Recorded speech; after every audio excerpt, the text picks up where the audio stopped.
Hello. So in this video we're going to explain the J sound. When you see J sound in these words, usually when you have sual or sion or sure, and there is a vowel before this.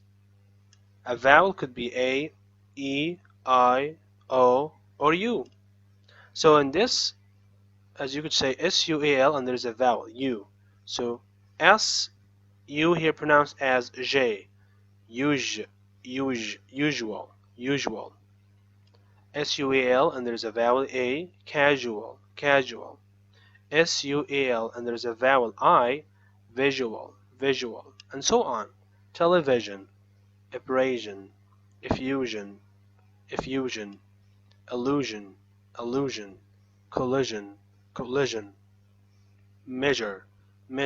The same idea, sure and there's a vowel, we say measure. Su becomes j, si becomes j, su becomes j.